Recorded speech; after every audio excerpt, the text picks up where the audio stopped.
Hello everyone, it's me again Edmund and welcome back to a new tutorials, tips, and additional learnings about computer technique. In this video, I'll show you how to quickly shut down your laptop using these three shutdown key. So we need to press the Windows logo plus X, plus U, and plus U. So how to do that? I will show you guys how to do this computer's shutdown key shortcut. So in this left side, you can see the Windows logo here and letter X. So press Windows logo plus X and you can see now it will pop up this install applications, and next you need to press this letter U.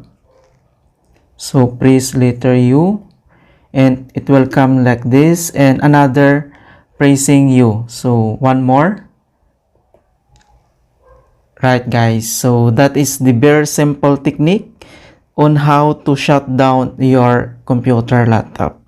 Alright, so that's it for today's tutorials, and hope you will learn again this method.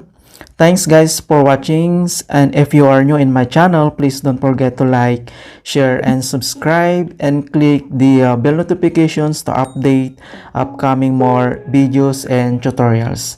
Thanks guys, and see you in my next vlogs.